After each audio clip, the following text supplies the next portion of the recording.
Լավ ընկերներ և բարեկամ շատ ունենք, ամենտեղ մեզ հասկացող և սիրող մարդ ունենք, մեր ձեռքով ոչ մի ազգ, ոչ մի մարդ չի տուժենք, Արզերես ազգենք մենք, միշտ էլ սա հիշենք, մեր ձեռքով ոչ մի ազգ, ոչ մի մարդ չի տուժենք, Արզերես ազգենք մենք, միշտ էլ սա հիշենք, Զորություն մեր մտքին ու մեր հոգուն, մեր արդար բասկին, որոնք ենք մեր ծված, մեր ճարտար, մեր արդար ասկին, ամենուր մարդ լինենք, վարդ լինենք, զարդ լինենք, ամենուր հայ լինենք, այս նեմես պետ, ամենուր մարդ լինենք, վարդ լինենք, զարդ լինենք, ամենուր հայ լինենք, այս նեմես պետ, աշխարհում և տառապանք և հալածանք շատ տեսանք, Երանի էլ չտեսնենք լավ ապրենք ու խնդանք, ով շատ իր կյանքում ծառ տեսել, դավ տեսել, նա պիտի դեռ ապրի, միշտ էլ սա հիշենք,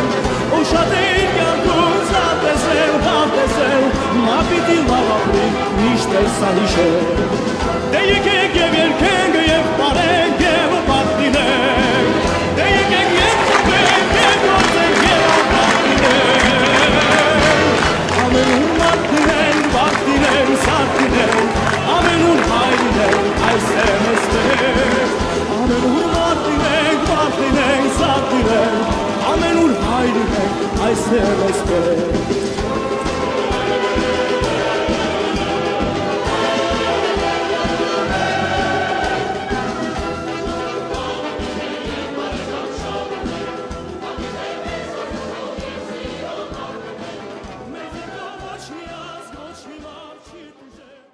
Madame Hidalgo, maire de Paris.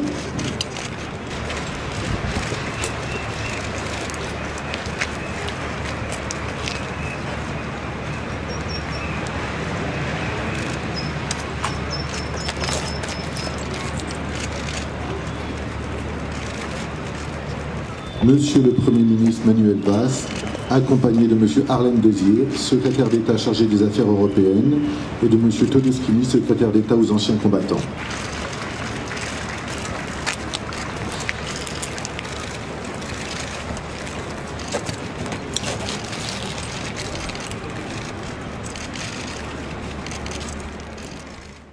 Allocution de Madame Anne Hidalgo, maire de Paris.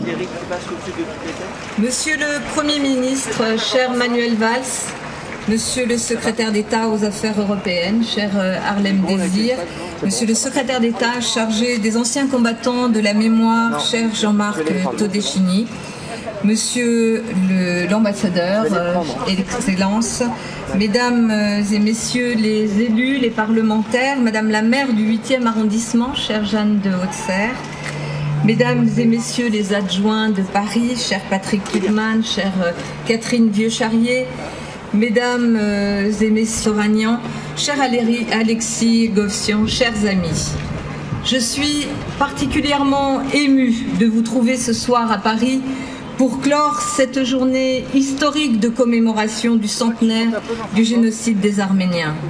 Cette journée restera gravée dans nos mémoires, dans ma mémoire, comme un moment intense et précieux d'humanité.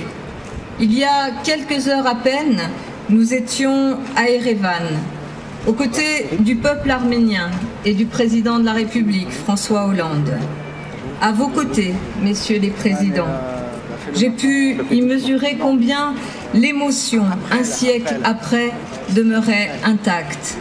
J'ai pu mesurer, avec la belle délégation d'élus, des maires, des sénateurs, des députés, des présidents de conseils généraux, des présidents de région, j'ai pu mesurer combien les Arméniens d'Erevan, de toute l'Arménie, demeuraient intimement soudés autour du martyre enduré par leur peuple. Combien la flamme du souvenir qui les animait était puissante. Voilà plusieurs années déjà que Paris commémore le 24 avril au hommage aux 1,5 million de femmes, d'hommes, d'enfants persécutés et exterminés en 1915. Mais au-delà aussi à tous leurs descendants qui ont su perpétuer leur culture, leur langue, leur goût d'entreprendre au cœur de la République et au cœur de notre cité, au cœur de notre capitale, Paris. Paris est forte de ces belles composantes arméniennes. Les Arméniens ont donné leur énergie, leur créativité, une part de leur identité à notre ville. Je pense bien sûr aussi à ceux qui ont donné leur sang, et parmi eux, ce symbole magnifique, Missak Manouchian. Je pense aussi à tant d'autres qui font que nous pouvons être ici, libres et debout. En ce 100e anniversaire du génocide des Arméniens, nos cœurs se serrent en pensant au temps qui ne nous permet pas de nous consoler. Il y a 100 ans que dans l'ombre d'une guerre mondiale, un État a entrepris d'éradiquer un peuple. Ce massacre, minutieusement orchestré, porte aujourd'hui un nom que nul ne peut nier, contester ou même nuancer, un nom dont nous connaissons tous la postérité tragique au XXe siècle. Ce nom, c'est un génocide.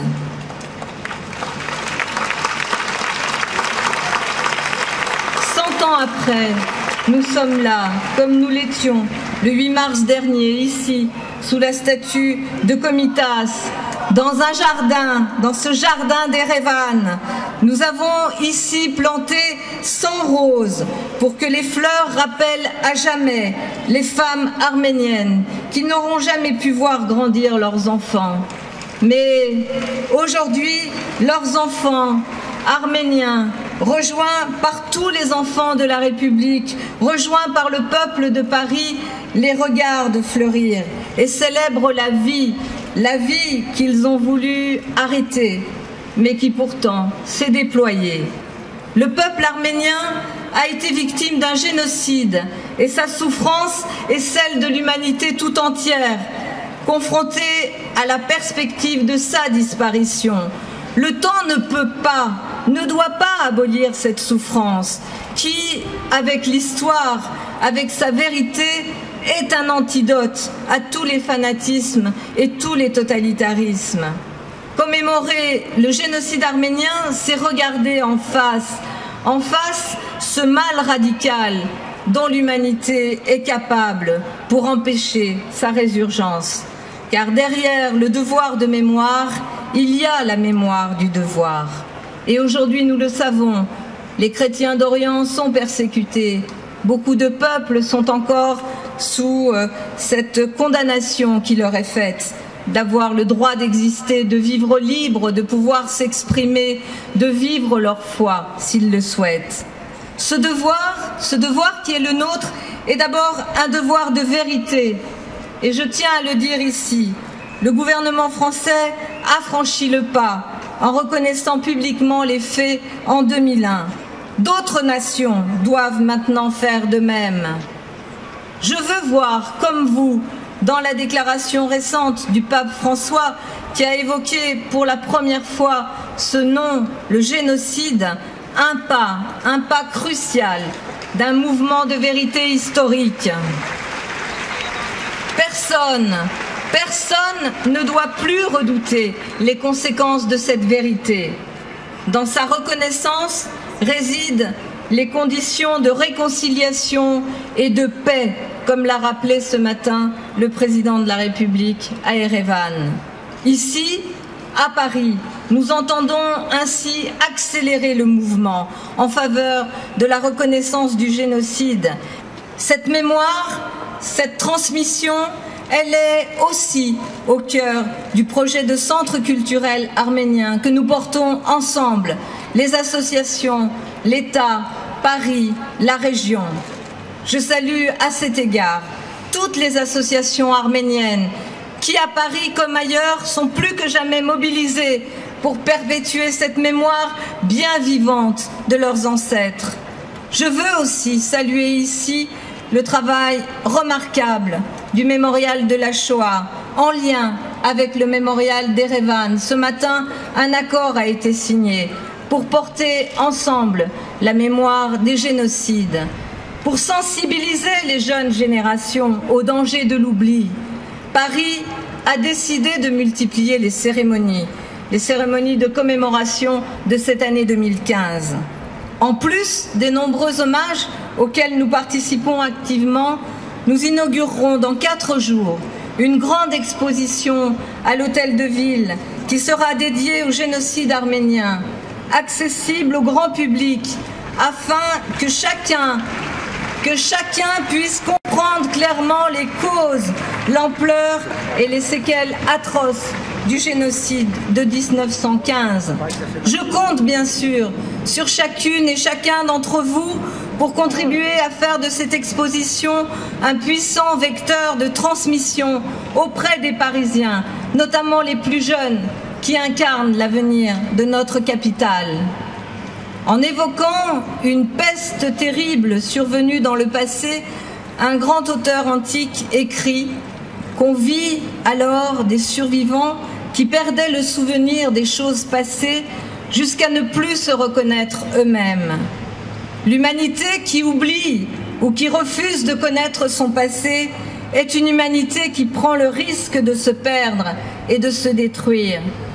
Nous sommes réunis aujourd'hui pour proclamer notre volonté de conserver le souvenir du génocide arménien, pour que l'humanité soit capable enfin de se connaître et de se reconnaître. Je vous remercie.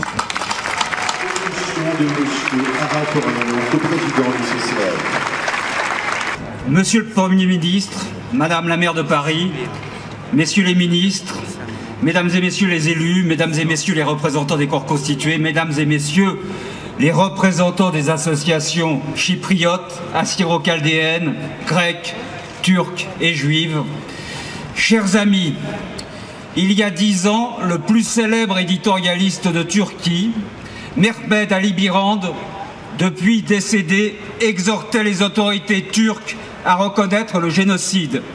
Si vous ne le faites pas maintenant, écrivait-il, eh bien vous serez confrontés au moment du centenaire à un véritable tsunami mondial. Eh bien nous pouvons dire aujourd'hui, en revenant de la très émouvante commémoration internationale qui a eu lieu à Yerevan, que cette vague de fond est bien en train d'emporter sur son passage les dernières rebuffades d'un négationnisme d'arrière-garde dont les injonctions apparaissent de plus en plus contre-productives pour leurs auteurs.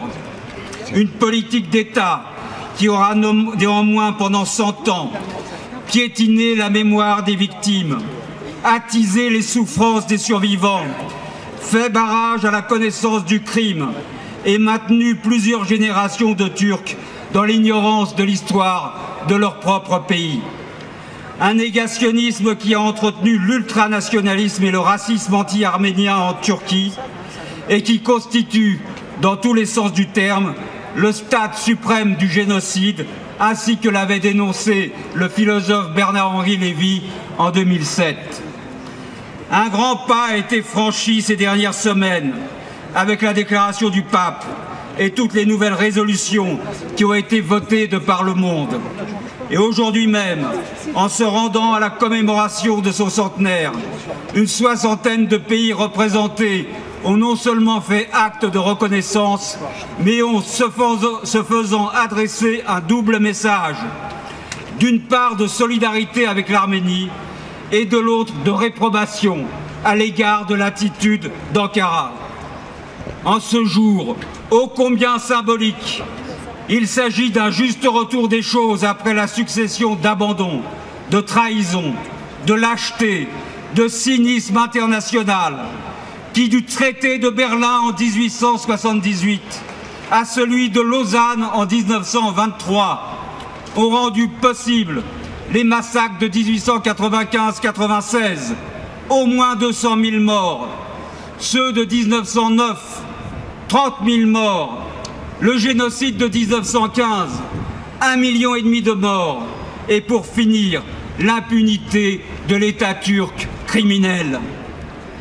Une série de forfaitures qui, comme le dit Serge Klarsfeld, a fait pressentir à Hitler qu'il pourrait tranquillement se livrer à l'extermination des Juifs. Un long continuum de lâchage qui a marqué l'histoire de toute cette région, en laissant croire que le crime pouvait être payant, puisque jusqu'à aujourd'hui, la Turquie en touche les dividendes et que les Arméniens continuent d'en subir les conséquences. Comment l'histoire sanglante des ex-possessions ottomanes, en particulier au nord de la Syrie et de l'Irak, où ont été conduits à la mort les derniers survivants des convois de la déportation, ne pourrait-elle ne pas porter les stigmates du génocide de 1915 qui a également frappé, ne l'oublions jamais, nos frères assyro-chaldéens, nos frères syriaques et grecs, et qui a ouvert la persécution et qui a ouvert la voie aux persécutions qui n'en finissent pas contre les chrétiens d'Orient, contre les Kurdes, contre les Yézidis. Si, Dieu merci, le tribunal de Nuremberg a pu inscrire le procès du national-socialisme et de sa base pan-germaniste, celui du panturquisme et de son socle pan-islamiste est quant à lui, hélas, resté en souffrance. Et c'est sur cette carence morale, politique et juridique qu'a proliféré cette barbarie multiforme qu'on n'a pas voulu éradiquer il y a 100 ans et qui ressurgit de nos jours sous d'autres masques. On le voit aujourd'hui avec l'État islamique, dont les abominations sanglantes ont heureusement alerté les consciences internationales. Mais l'opinion demeure en revanche sous-informée des menaces de même nature que font peser l'Azerbaïdjan et ses supplétifs djihadistes sur le Haut-Karabakh et sur l'Arménie. Et pourtant, le président azerbaïdjanais Ilham Aliyev n'a-t-il pas encore menacé le 19 mars dernier de libérer, comme il dit, Yerevan, qu'il considère être une ville turco-azérie. Il n'y a pas eu une semaine depuis le début de l'année sans qu'un jeune de 20 ans ne meure sur les frontières, alors que la présence des Arméniens s'est réduite comme peau de chagrin dans ces terres qui furent leur berceau historique, de simples appelés continuent à être abattus parce qu'ils ont pour charge de résister aux appétits d'un nationalisme pan-turc décidément insatiable. 1915-2015, si peu de choses ont changé, a écrit Charles Aznavour samedi dernier dans le quotidien Le Monde. À l'est de l'Arménie, les marchands d'armes sont devenus aujourd'hui les meilleurs amis de la pétrodictature azerbaïdjanaise, dont le budget militaire équivaut à lui seul au PIB de l'Arménie assiégée. À l'ouest de ses frontières, en Turquie, on professe un négationnisme d'État qui n'est autre qu'une invitation à la récidive. La mort continue de rôder autour du peuple arménien. Jusqu'à quand, Monsieur le Premier ministre, dont je remercie la présence à nos côtés ce soir, Madame la maire de Paris, dont je remercie la présence également, chers amis, 100 ans après le génocide de 1915, le devoir de mémoire ne prend tout son sens que si l'on tire les leçons du passé et que l'on se donne au moins les moyens de protéger les derniers Arméniens vivant encore sur leur terre. C'est aussi l'enjeu de ces commémorations. Nous voulons le croire, nous voulons l'espérer. Il faut que ce jour mémorable marque le terme d'un siècle d'outrage pour les Arméniens, de déshonneur pour l'État turc et de honte pour l'humanité. Il faut que ce jour mémorable marque le retour de la justice et des réparations pour les victimes, de la sécurité et de la paix pour l'Arménie et le Haut-Karabakh.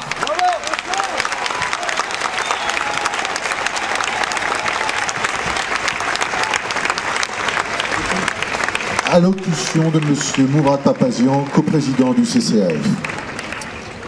Monsieur le Premier ministre, Madame la maire de Paris, Monsieur le secrétaire d'État aux Affaires européennes Harlem Désir, Monsieur le secrétaire d'État aux anciens combattants Jean-Marc Todeschini, Mesdames et Messieurs les élus, Monsieur l'ambassadeur de la République d'Arménie.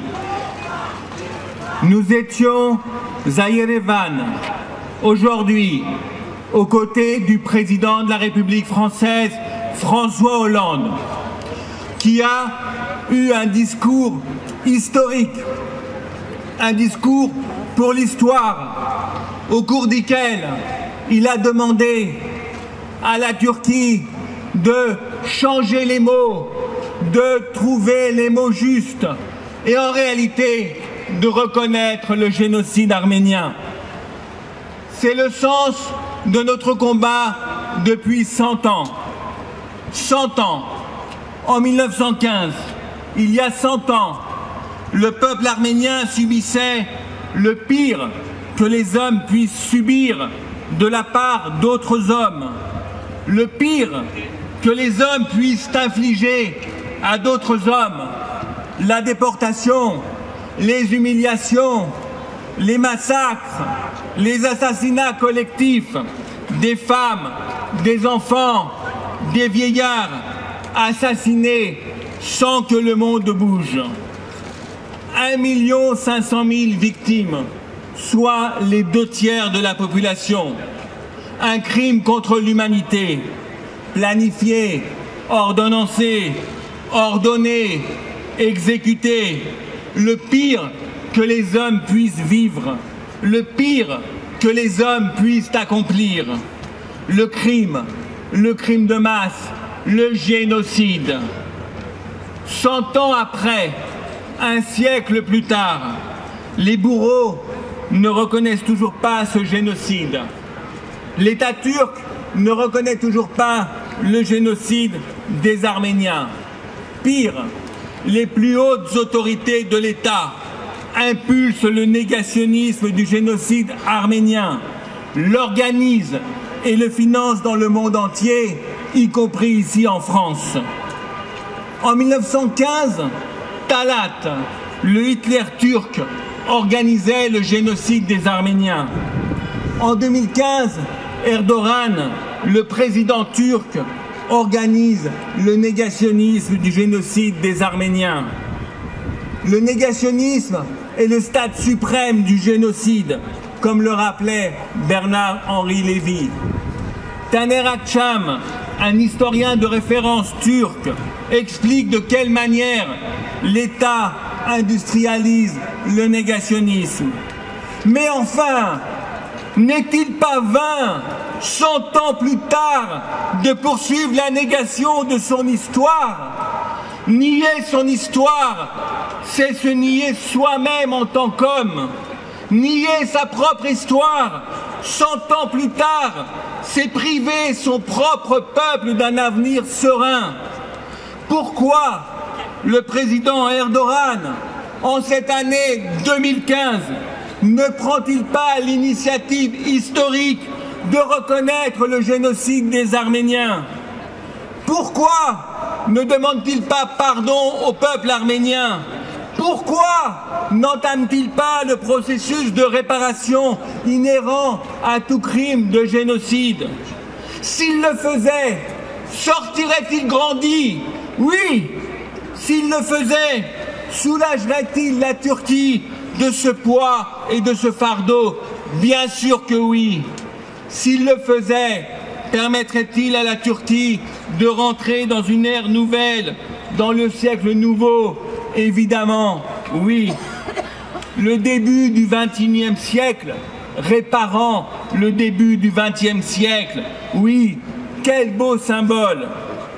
Je veux dire à M. Erdogan qu'il se doit d'emprunter la voie de la réconciliation. Il a une responsabilité historique. Aujourd'hui, cette année, la responsabilité historique de soulager la conscience turque et de la conduire vers demain.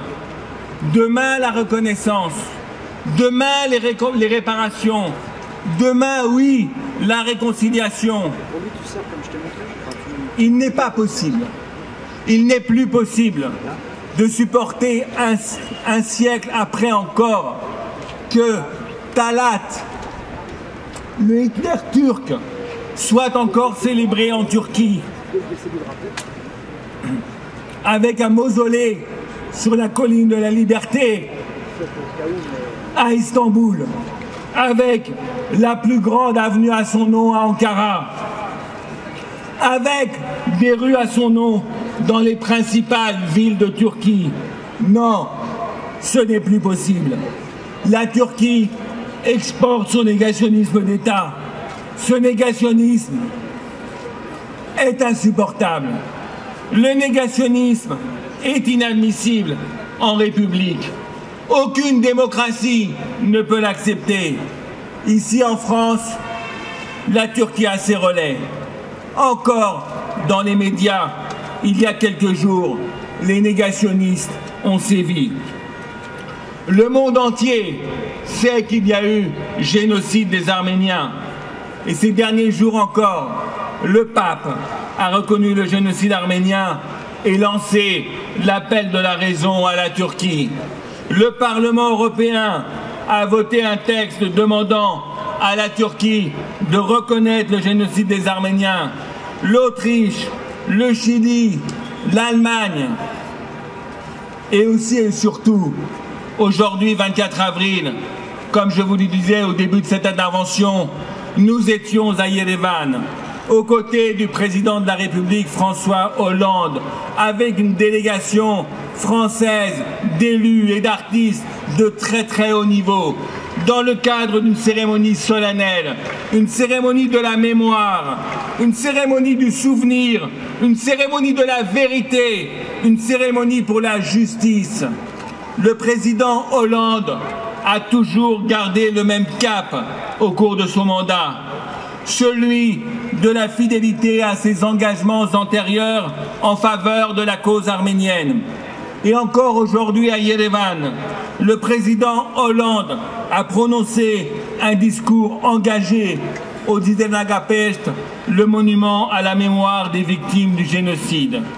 Et c'est notre fierté que d'être français aujourd'hui, français d'origine arménienne, arménien de France, mais toujours et avant tout dans le respect de la République. Et nous savons, Monsieur le Premier ministre, c'est la promesse du président de la République, c'est son engagement même, c'est sa conviction. Nous savons qu'avant la fin de son mandat, un projet de loi anti-négationniste sera adopté en France. Nous savons également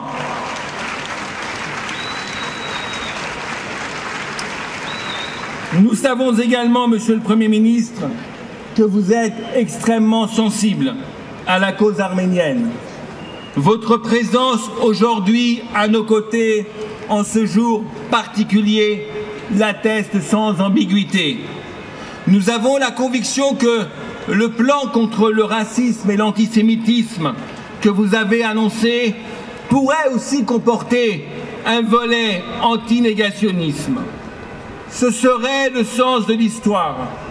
Ce serait une nouvelle contribution de la France à la cause de la vérité et de la justice. Ce serait à l'occasion du 100e anniversaire du génocide des Arméniens un geste de reconnaissance et de solidarité en direction des 500 000 Français d'origine arménienne.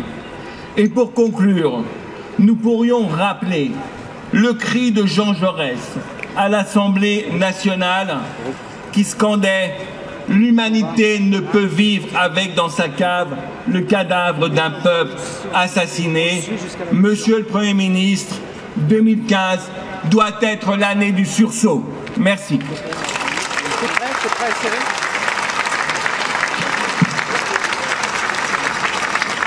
Allocution de M. Manuel Valls, Premier ministre. Messieurs les ministres, Madame la maire de Paris, Mesdames, Messieurs les parlementaires, Mesdames, Messieurs les élus, Messieurs les présidents, Mesdames, Messieurs, je tenais en effet à être avec vous aujourd'hui. Je tenais à être avec vous pour la commémoration de ce 100e anniversaire. Comme il s'y était engagé, vous l'avez rappelé les uns et les autres, le président de la République était aujourd'hui à Yerevan. Beaucoup d'entre vous l'accompagnaient. Vous avez porté avec émotion ce que vous avez vécu. Et pour notre part, nous sommes tous ici, rassemblés à Paris, comme beaucoup de nos concitoyens dans tout le pays.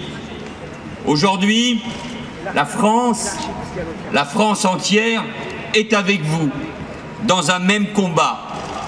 Un combat universel qui concerne le monde entier, car il entend établir la vérité, c'est-à-dire aussi rétablir la justice.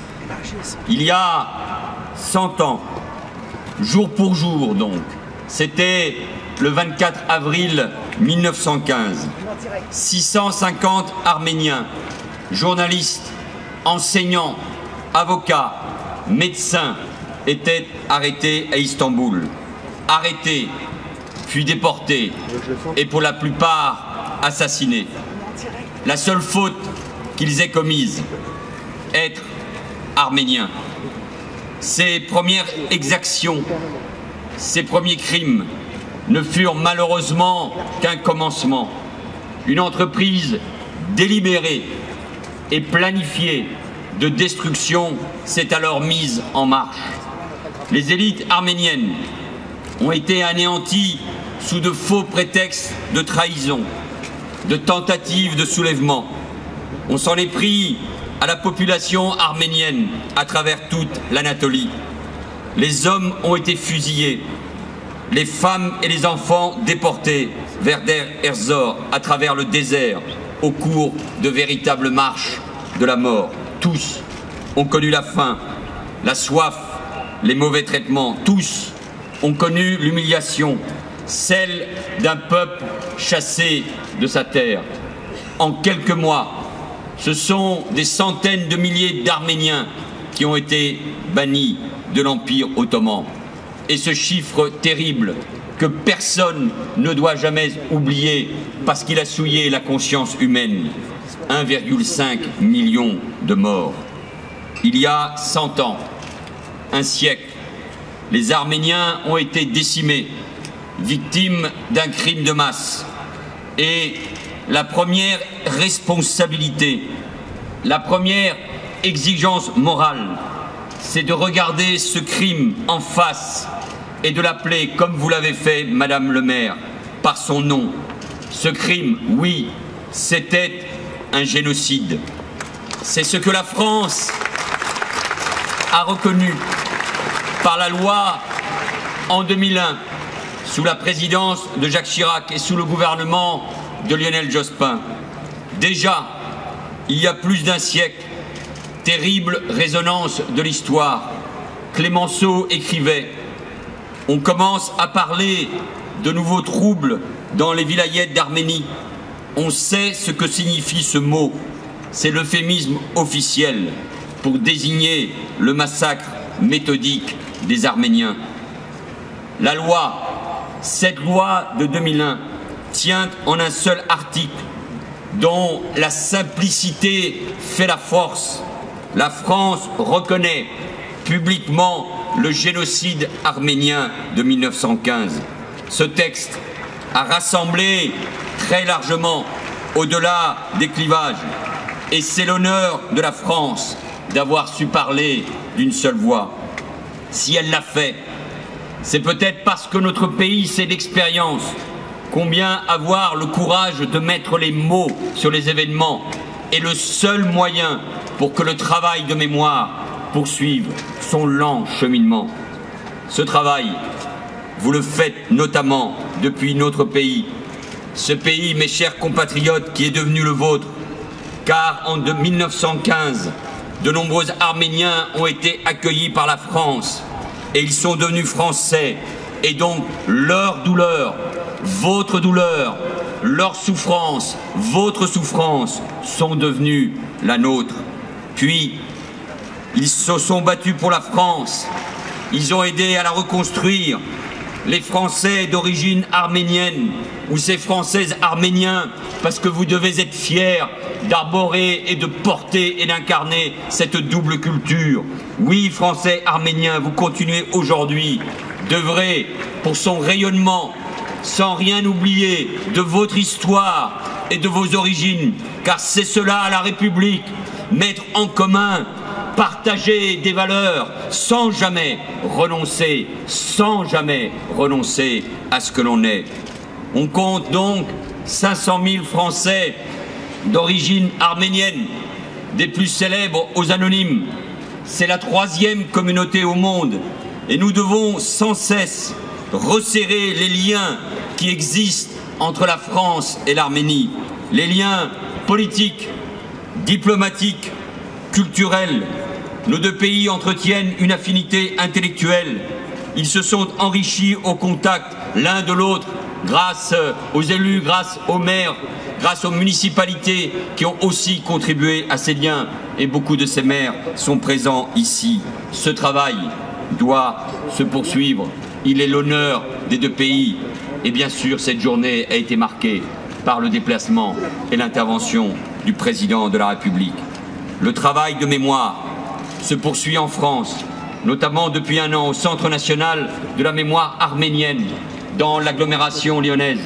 L'exposition Arménie 1915, Anne Hidalgo vient de le rappeler, qui ouvrira ses portes dans quelques jours à l'Hôtel de Ville, apportera elle aussi un témoignage puissant au cœur de cette capitale, ville lumière, ville de la liberté.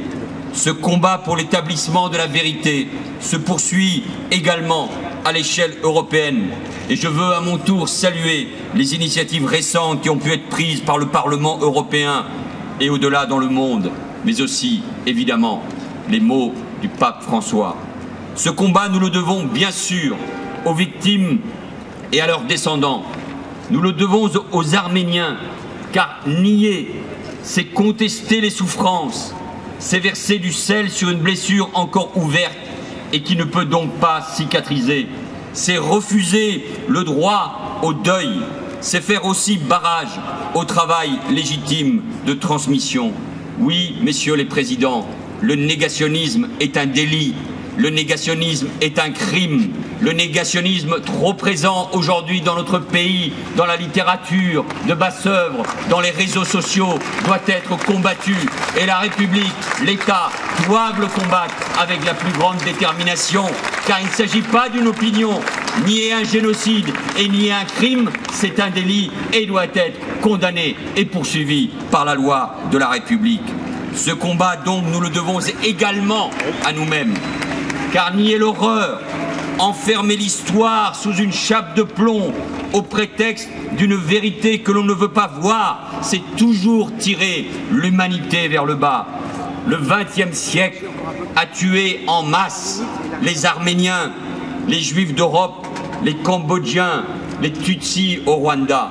Tous ces génocides sont des interpellations permanentes pour nos consciences. Ils sont ces jaillissements incompréhensibles de la folie de l'animal humain, pour reprendre cette formule de Semprin. À chaque fois, au nom d'une supériorité de certains sur d'autres, on a contesté à des êtres le droit de vivre. Tous ces génocides ont des ressorts différents. Il ne s'agit pas de nier leur singularité historique. Notre époque a trop tendance à tout confondre et donc à faire ce pas terrible qui mène au relativisme, à dire finalement que tout se vaut, alors rien n'est grave. Au contraire, nous devons rappeler sans relâche quel est notre devoir, ne rien oublier et respecter les vies qui ont été fauchées, les souffrances qui ont été subies.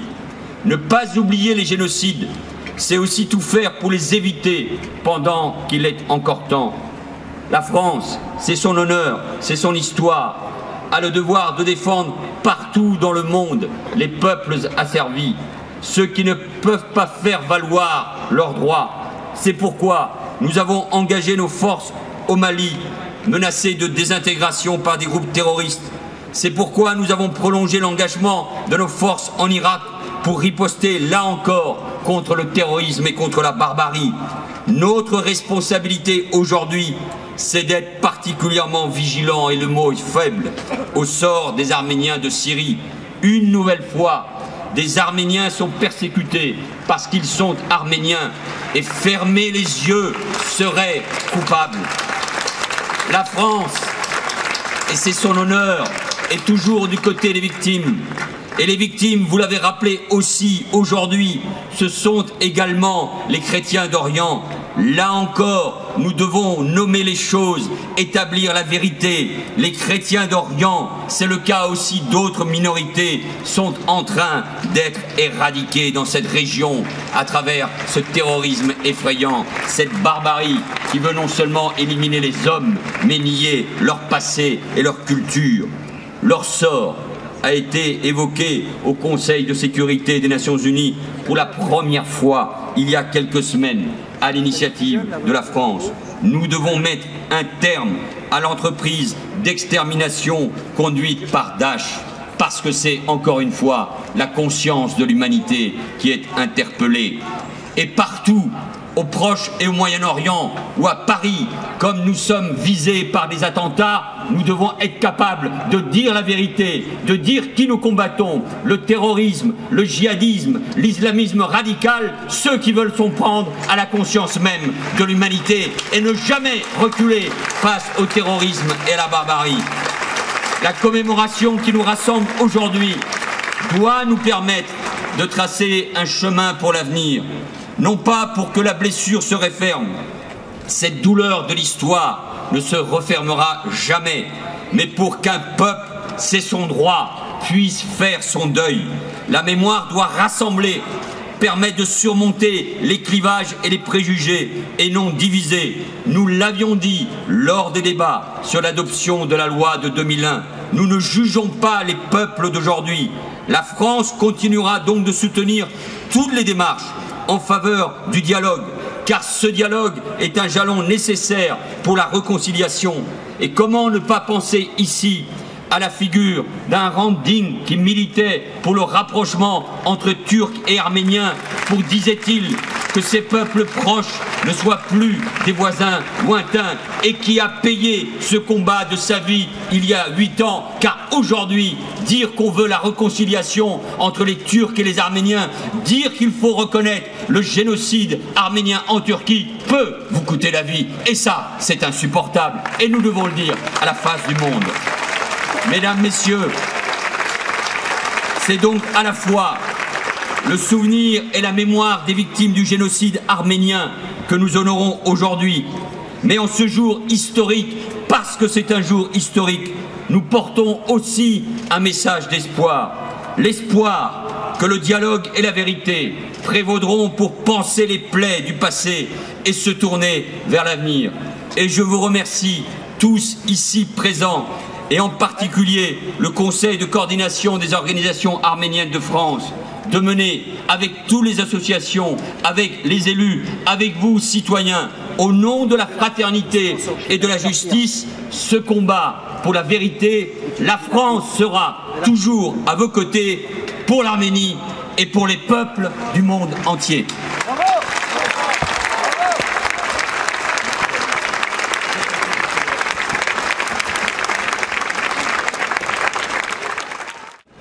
Seule la reconnaissance du génocide arménien permettra non seulement la vérité, mais aussi la réconciliation et la paix. C'est ça qui doit aujourd'hui s'imposer. Il ne sert à rien de nier la réalité de l'histoire. Merci beaucoup.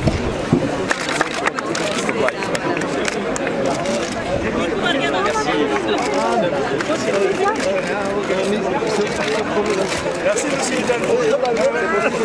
Un certain nombre de textes, et on cherche à nier la spécificité des génocides. C'est vrai pour la Shoah, c'est vrai bien sûr pour ce qui s'est passé en Arménie il y a un siècle, ce génocide que les Arméniens ont subi. Donc il faut lutter contre le négationnisme. Merci.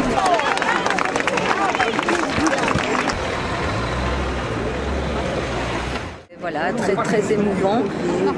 Les mots qui ont été prononcés par le président arménien, mais aussi par le président de la République française, François Hollande, ont été vraiment très forts. Je crois qu'il a dit ce qu'il fallait dire, à la fois sur la reconnaissance de cette mémoire, le fait qu'il faut appeler les choses par leur nom, c'est un génocide, le fait qu'il faut contester la négation du génocide, et puis faire ce travail parce que c'est un travail de paix. Je crois que tout ça a été dit avec beaucoup de force, et ici à Paris, retrouver tous les Arméniens français qui sont là, de Paris, de toute l'Île-de-France et d'ailleurs, Ça a été, je crois, une journée tellement forte qu'elle restera gravée en nous comme cette journée du centenaire qui va nous permettre d'aller encore plus loin. Je crois que ce qui s'est passé aujourd'hui à l'échelle internationale et encore ici ce soir avec la ferveur, le soutien populaire qu'il y a, va nous permettre d'aller beaucoup plus loin et d'obtenir gain de cause parce que c'est une question qui lie l'humanité tout entière. Merci à vous. Tout à l'heure, à 10h, nous allons nous retrouver pour éteindre la tour Eiffel. Nous allons éteindre toute la tour, mais aussi le clignotement. Ça n'a jamais été fait. Je crois que pour montrer à quel point nous nous inclinons devant toutes les victimes, mais aussi nous portons leur mémoire et nous portons ce devoir, ce travail de mémoire pour elles, pour l'humanité tout entière, ça va être, c'est un geste symbolique très fort qui va marquer, là aussi je l'espère, marquera les consciences et notamment de ceux qui doivent encore être convaincus. Merci. Merci beaucoup. Merci. À tout à l'heure. Merci.